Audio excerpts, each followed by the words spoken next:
Hey, my friend, are you a small business owner that loves God, family, country, and capitalism? If so, you're in the right place. This is the War Plan Briefing, and my name is Joshua Latimer. I'm happy that you're here. Today, we're going to talk about 7 things that people do that keep them broke, that keep your wallet empty and your bank account down.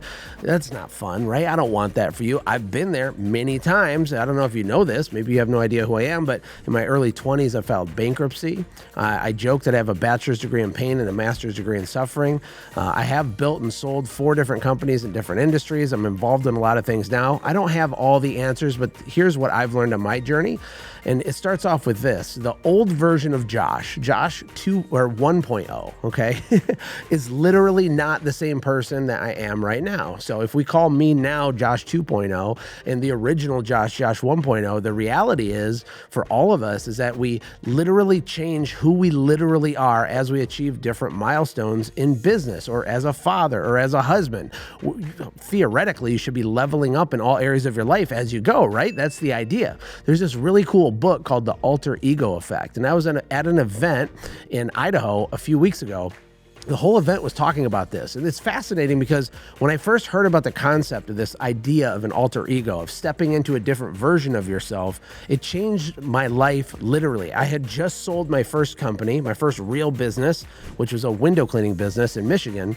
And I moved to Costa Rica for a couple years. And I wanted to learn how to public speak. Because I'm an extreme introvert, that did not sound like a very fun thing for me. And some of the concepts inside Alter Ego Effect really helped me, like the idea of a totem or having an alter ego in general, which isn't like weird woo-woo. It's actually really simple and really powerful if you think about it. Think about how Hollywood makes movies or how Leonardo DiCaprio plays a character and he becomes this massive evil guy on camera. Well, they do that by utilizing method acting. They like become this other version of ourselves. Now, if you think about you and your small business, you're already sort of doing little versions of this without realizing it. You know, when you're running a team meeting or you're interviewing a potential employee or you're at the Chamber of Commerce event in a black tie affair or something, there's different versions of you that you show up as depending on what the situation requires. Now, it doesn't mean that you're disingenuous. It's not about being dishonest. It's not about faking it till you make it. What it is, it has more to do with stepping into the 2.0 version of you. So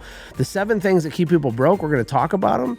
But before I even get into them, I want you to think in your brain, who do you have to become to effortlessly be able to do what's required to automatically have what it is you're supposed to have? A lot of small business owners are playing this survival game. They have really small goals and they're kind of just incrementally improving, or they're working more hours. I need more money. I know I'll just work Saturday now instead of Monday through Friday. I know I'll work 7 days a week. I know I'll work 10 hours a day instead of 8 hours a day. And that's not really leveling up. That's just maxing out your willpower and your effort, and there's limits to it. A better way to have more success is to change who you literally are. If you were dropped into the boardroom of a $500 million company and you had to run the show, like, what would you do? What would you say? How much certainty would you show up? You can picture in your mind, if you just think about it, that there's pieces of you that could actually handle that. You know that there's pieces in you that can be this great leader that could sell and walk with certainty and do all these things. And that's important that you realize that it's possible, because it is, number one. And we need you to step into that. So let's talk about the first thing. The first thing that people do all over the United States, all over the world, I think it's worse in the United States, is they blame circumstance or other people for where they're at. Blame, even when it's justified, isn't that useful for you. It's not useful. Taking responsibility for things that even if they're technically not your fault, it's a shortcut to success. Because when you blame and you externalize all the reasons that your bank account's too low, that your employees all suck, that everyone quits, you know, it's a waste of time, and it wastes time to sit and think of all the reasons why that happened, rather than saying, what's wrong with me and the way I'm doing things that's causing this to continuously and perpetually happen? Why is it that there's 26-year-olds that have a $3 or $4 or $5 million pressure cleaning business?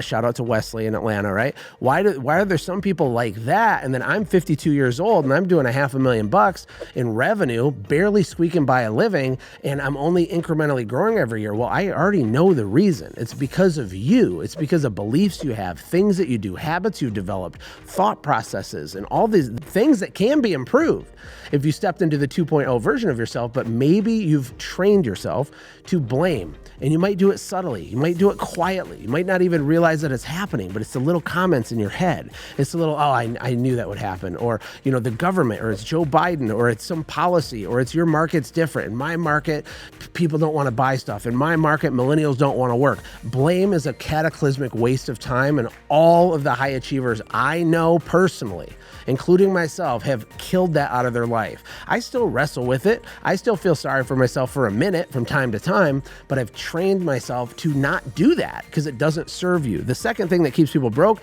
is loathing. Loathing, feeling sorry for yourself. The Bible says that it rains on the just and the unjust alike. That literally means bad things happen to good people. It's the way that it works, man. Like, it's totally true. You deal with the cards that were dealt you, you play with the cards that were dealt you, and it is what it is. And you might have grew up in the hood, and you might have had a broken family, and you might have had a dad who was a drunk, and you might have had all these things. But the reality is that all of these stories, or all of the things that you think are painful, you have an opportunity to feel bad for yourself or understand that your story is your setup, that stories are valuable, right? Like, the pain that you went through before is the very thing that gives you great capacity to achieve more. That's literally how it works. There's a lot of value in stories and in setbacks. A few cheesy lines to remember in your brain is that your test can become your testimony, and that your mess can become your message, and that your setback is really a setup, because it's true. And loathing, or feeling sorry for yourself, or how hard is it, or I was going to get this job and the client canceled, it's a cataclysmic waste of time. It means nothing. It means nothing. I saw a TikTok video from a friend of mine this morning, and he said that he tips more when he gets really bad service. If he gets bad or average service, it's like normal tip. If he gets great service, amazing tip. But if he gets a horrifically bad service, he tips a whole bunch. And the reason why he does this is because he recognizes the value in the story of the horrible experience at that restaurant, because it's content for the stage, it's content for your team meeting. It's a way to reframe your brain. There's value that can be extracted out of everything, but you can't see it if you're feeling bad for yourself. The third thing that keeps people broke is having poor impulse control. There is so many studies on this, it's not funny. Here on YouTube, you can click around and watch video after video after video on how impulse control is linked one-to-one with success, especially financial success, because there's an element of delayed gratification that has to be built into the way that you're building your company. It doesn't mean you can never take a day off. It doesn't mean you can't reward yourself, right? This has been something that's been hard for me. It's easy to eat the one marshmallow instead of waiting a week and getting 2 marshmallows. If you don't know what I'm talking about, just Google the marshmallow experiment. I think it was from the 1970s, and they tracked these children, and they figured out of this group of children, they measured which ones would only eat the marshmallow in front of them versus the small select few that would wait 10 minutes, and then they were rewarded with an additional marshmallow. That small select group of people went on to make way more money than the other, and this is when they were kids. And they tracked it over like 20 years or 30 years. It's an amazing thing. Impulse control is huge. So when you get out of bed, do you grab your phone and scroll? When your phone rings, do you answer it? Are you a slave to technology? Are you a slave to pleasure? Are you a slave to escaping?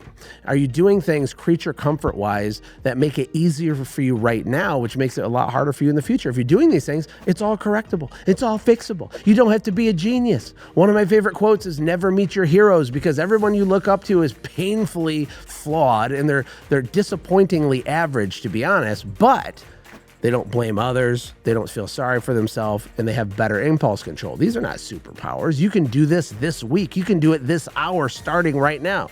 The fourth thing that keeps people broke is escapism. There are so many forms of escapism. There's a passage in the Communist Manifesto, if you read it, talking about how do you control the masses? How do you control the populace? If you're an evil, overlord, globalist, and you want to control the human race, how do you do it? One of the ways you do it is through bread and circuses. Bread and circuses. You keep some food in people's belly and you keep them entertained. It reminds me of people who go as 50-year-old men to Detroit Lions games, and they paint half their face blue and half their face silver, and they just vicariously fall into this character because they're escaping. Now, I don't think it's bad to have hobbies. That's not my point. Don't miss the nuance on this. But a lot of people have miserable lives, and they have something they escape into. They have failure at home, but they escape into something else. else. It can be video games. It's an epidemic. It can be pornography. It can be alcohol. It can be partying. It can be staying up all night scrolling. It can be 100 different things. You know what it is, even as I'm making this video. I know the ones that I'm still wrestling with. You know what yours are. Write them down and let's fight them, right? Yes, we need impulse control, but we also need to learn how to exist in the pain. We need to learn how to let the bad day happen and complete its cycle without us getting emotional, without us overreacting, without us escaping or doing anything. It's okay to feel the weight of a disappointing day. It's okay to lose the sale and the employee quits and the bad things happen, and you don't have to have a freak out, because when you start training yourself to escape, it's virtually impossible for you to achieve very much. You can survive, you can get by, but that's not what you want. That's not why you're watching this video. So I don't want that for you. The next thing, I guess it's number 5, is abdication. Abdication is a really fancy word. Here's what it means. Think of a kingdom, and there's a king, and he is the rightful heir to the throne. He's the legitimate king of a kingdom. And what he does, because it's hard to run a kingdom, and there's people complaining, and the sewer system's broken, and they need more tax revenue, and then there's this other nation that wants to invade you, because there's the weight of the world on the king. Sometimes kings would abdicate their authority. What that means, it's essentially like he takes off his crown and just like puts it on another guy's head. He lets that guy figure it out. He lets that guy make the decisions. And people confuse, in a small business setting, they confuse delegating tasks with abdicating tasks. You know, delegating a task is when you pass off a task to someone on your team, but you're giving them the support they need, the equipment and training that they need, the clear direction what they need. You're holding them accountable. There's some sort of timeline. That's delegation. That's amazing. That's how you succeed. But most small business owners, at least the ones that are broke, if they don't do everything themselves, they just abdicate, or they get overwhelmed, so they hire a marketing agency. You know, I could argue very easily that most small companies, if you're doing less than a million in revenue, you're a tiny company. And even if you're doing a few million, you're still tiny. All of my companies are tiny. The United States defines a small business as any company with less than 500 employees, by the way. So put that in your pipe and smoke it. But anyway, back to abdication. If you hire a marketing agency and you just pay the $2,000 a month retainer or whatever they cost, and you're just hoping that it works out, that's abdication. That's the difference between the high achievers and everybody else, is that we want to just throw money and hope that it works, versus getting the right mindsets and skill sets to know how to make it work. Right? If you learn how to hook someone, the time of year you should market to them, if you know what to say, how to create a great offer, if you know how to exceed expectations and over deliver, if you know how to motivate and pay your staff well, like if you know these skills, you can't fail at anything. You could throw this company that you have now away and do another one and succeed, and you'd be fine over and over and over because you have the skills. But abdication is you skipping out on the hard work of figuring out how to run your kingdom and just hoping someone else will save your day. It's taking your crown off and hoping Larry will save your day. I have news for you. Larry's not going to save the day. It almost never works out. And even if it did temporarily, it won't for the long term. It's a dangerous strategy. And last but not least, one of the reasons people are broke is because they think too small. And what I mean is, I don't mean that degradingly, like, oh, you're bad, you think small. No. They don't know that they're thinking small. One of my former business partners, Brandon Vaughn, good friend of mine, we built a company together. But he had a company before that, and it was only doing $100,000 a year when he took it over from his dad. And this was like his first kind of real foray. Is that a word, foray? Will, what do you think? I think it was his first foray into a service business. And he built this giant business plan out for his first year. And he had like all these numbers and spreadsheets and the whole nine. And his goal was to grow by like 20%, which looking back is a joke. It's like a joke. We talk about it sometimes because he put all this stress and effort into a tiny, thinking way too small plan because he didn't know any better. He didn't know. I mean, how hard is it if you have a $100,000 a year service company to get to 120,000? It's like effortless. It's like nothing. Now, if you haven't done it before, it could feel like the weight of the world, but it's really not at all. That's why Brandon, 5 or 6 years later, was doing $500,000 million a month with that service company because he started thinking bigger. So when people think too small, here's the problem. You run out of time before you can get rich. You run out of time before you can have success. You know, building wealth has a lot more to do with time than it even does with money. It's important to make a lot of cash flow and to grow your profits, yes. But it's all about speed. It's about how long does it take you to learn that skill? How long does it take you to make the sale? How long does it take you to do the marketing, to get the lead, to do the thing? And small companies, when you have really small goals, you optimize for the small goal. And so going from 100 to 120,000, 120,000 to 144,000 or whatever it is, and incrementally going, it takes too long. It takes too long to get there. A good question to ask yourself is, what would need to be true for me to do 10 times more than I'm doing now? If you're doing 100K, what would need to be true? What would need to exist? Who would you need to become if you were doing 1 million?